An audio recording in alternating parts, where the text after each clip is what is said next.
Welcome back. My name is Ishan, and today we'll be talking about series and parallel circuits. So, what we have here is a modified version of the first circuit that we made, and you can see that it has most of the same components as the battery, the Uno R3 board, and most of the wires, but it actually has two LEDs instead of one. So, this is an example of a series circuit, and I'll be showing a hand-drawn diagram of this later. But I just want you to understand the concept of it. So let me zoom in. So we still have the contacts over here where the battery power connects to, and then it still has connectors from here to there, which connect the power supply to the main section of the board. And these two LEDs are connected to each other. So there is a connection right there, and then a connection right there. And then this wire can be connected to this wire immediately, going to that one in the back right there. And you can see that they're in the same orientation with the long wire on the left and the short wire on the right. And that means that it'll allow current to pass through, and both of them are in the correct orientation. Because as we discussed earlier, LEDs need to be in the correct orientation to transmit current and to produce light. And then from there, it goes through the resistor to help regulate the current. And this is a 220 ohm resistor because that means that the LED can be bright while still not being dangerous. So dangerous that it might destroy the LED. And then at the end of the resistor, we have it connected to a button, and then through another wire, which goes all the way back to the blue section of the power supply port, and then through this black wire back to the battery. So now when I press this button, both of these LEDs are going to be lighting up. And this is because these LEDs are connected in series, which means that they'll be running through, or they'll both be connected in sequence to the power source. So that when I press this button, current can run through both of them, and then both of them will be able to light up. And in old Christmas lights, they had the setting, but then there was a critical problem because Christmas lights, if one out of the long chain of lights broke, like let's simulate that by taking out this one, and obviously Christmas lights wouldn't have just two LEDs, but imagine that there's a long string of them. When I press the button, it won't light up because this LED is perhaps blown out and it won't function. So then it won't be able to transmit current, and then all of the rest of the LEDs would then not be able to function as well. And then the whole light would be unusable until you find exactly which one had been damaged. And thankfully, Christmas lights nowadays, they don't use that. But in the early days, it was very troublesome to figure that out. So when I place this back in, and let me zoom in. If I place that back in, then if I press that button, both of them will light up again. And the same thing happens if I take this one out, and if I press that button again, nothing will happen. So both of them need to be connected and undamaged in order to allow current to pass through and to produce light. And I have a diagram. And 1 second. So this is a diagram of a series circuit, and the LEDs are represented by these blobs over here. The battery is represented by these two lines, and this is how it's actually represented in electrical diagrams. The resistor is represented by the squiggly line, and that's also how it's represented in electrical diagrams, and the same goes for the switch, or the button in this instance, which is represented by this. And when it's closed, it'll just be a straight line like that, but it's usually demonstrated like this to show that as a switch and not just a section of wire. So if this switch is closed, then that means that power can run from the battery through the LEDs, through the resistor, and then back through the closed switch and to the battery again. Now going back to the circuit. So we finished doing a series circuit, but now we need to go to its counterpart, which is a parallel circuit. So I have another breadboard with that here. And as you can see, it is a little bit more complicated, but I'll be running but I'll be doing a run through how the current can flow through the two paths. Because in a series circuit, there's only one path to flow through because the LEDs are in series or in a straight line. But with a parallel circuit, there can be two or multiple paths that current can run through. And this is actually how Christmas lights are designed nowadays, and I'll be explaining why that is shortly. So, let me zoom in. So, over here, you can see that we have the power source going to the red side of the power plugs, and then it goes through this yellow wire and through a resistor. And then now, because the end of this resistor and the ends of these two orange wires are in sequence, the current can now branch off. One being into this orange wire, and then the other being into this orange wire. So let's take the top path. So, one second, let me get a better angle. So now it goes from this connector to the longer end of the LED. And since it's in the correct orientation, current can pass through, and then it goes to the other end, through a button, and then back to this wire. And then when this wire flows the current to this column of terminals, where current can then flow to from this black wire back into the battery via use of the blue power ports.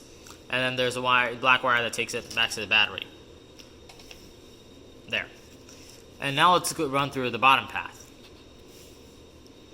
So current can go from this orange wire and then to this also green LED, and it's in the correct orientation, so current would be able to flow. And then there's also another button here that would let the current pass to this green wire, and then the green wire would transmit it to this black wire and again back to the battery. So now let's observe what happens when you press the buttons. So there's two sets of buttons here. Now, if I press one of them, which corresponds to this one, only this green LED will light up. And likewise, if I do the same for this one, only that one will light up. And this is what's called a parallel circuit because it branches off into two parallel paths, and the current can be controlled independently of these ones. So, and the current can also run through both of them at the same time. Now, if I press this one, it lights up. This one, it lights up. But if I press both of them, they both light up.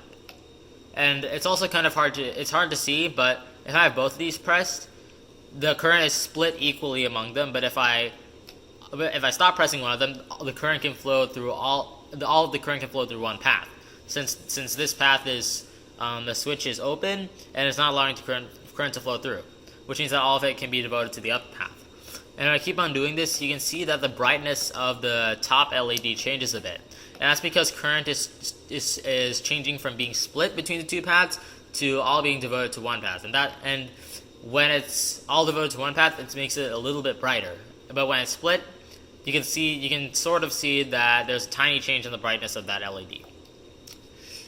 And the reason why this is used in modern Christmas lights is because if one of these were blown out, let's just say if it was this one, then it would still be this LED would still be able to be used, even though this one is blown out.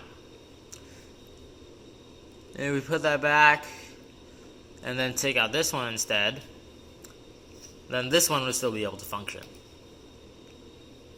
And actually, Christmas lights aren't really like this, where there's a button for both of these.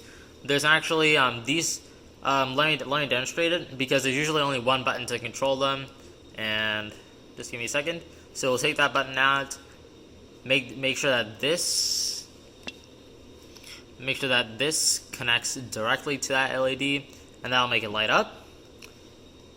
And then we'll also do the same for this button.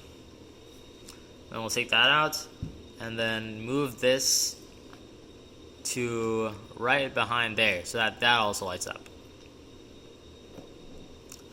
So now what we can do is, over in this area, we still need to add a button. So let's disconnect this one, which will make both of them go out, and add a button right here.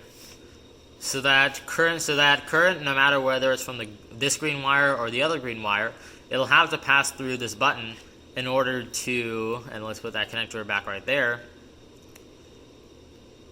1 second, there we go. And then it'll have to pass through this button in order to get back to the battery. So effectively the entire circuit is closed, which means that no current is flowing right now. So let me zoom out again. So that way this button now controls both of the LEDs, just as one button controlled it, just as one button controlled the circuit in a series circuit, but except let's just say if one of these goes out, then current can still flow through that one LED, even though it's the same button. And let me replace that and take out this one, and it'll still work regardless. And it also still works if all of them are connected. And that's how modern Christmas lights work, because it's all connected to one button, but even if one of them goes out, the rest will still be able to function. And I also have a diagram for the parallel circuit. And the LEDs look the same, and so does the battery and the resistor. But except this time there are two switches. And actually the switch can be placed here, as it was at the start of our discussion about parallel circuits, where each of these buttons controls one LED respectively, or the switch can be placed somewhere along here, so that the button controls all of the LEDs. And if one of these were closed, let's say this one, then current will be able to flow through the battery, through there, and then through the resistor and all the way back. And let me erase this.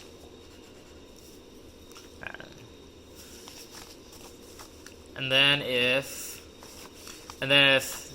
current were to flow through this one also, then the current would be able to flow through both of the paths, and then return through the battery and go through the resistor. And once again, let me draw a diagram using the same concept but with one switch.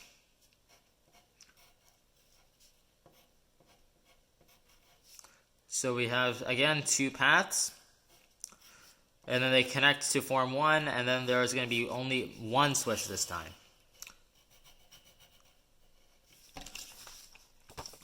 So here's that other diagram, and the switches over here have been removed, and it all connects back to this one switch. So if this switch would be closed, then both of these LEDs would light up, because they would be able to, because the circuit would be complete, and current would be able to go from the battery and back to the battery.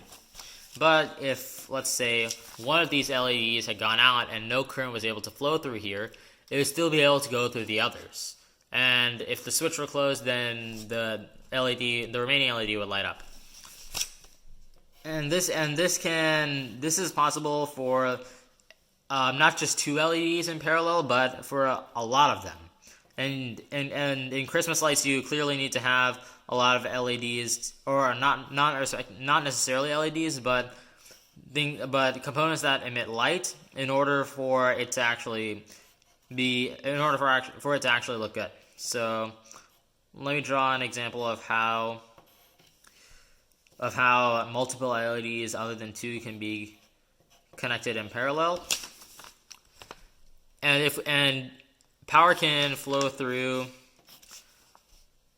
from this wire, and this wire can be connected to a battery, and then it could branch off in 5 different directions, or possibly more, to light up all these different LEDs, and then it could all return back through, and then go through a resistor, and then the circuit would be complete. And then if any one of these were to go out, or perhaps multiple, maybe 2 or 3, although hopefully that wouldn't happen, but if it does, the remaining LEDs would still have current flowing through them, and it would light up. And that ends our discussion on series and parallel circuits. Thank you.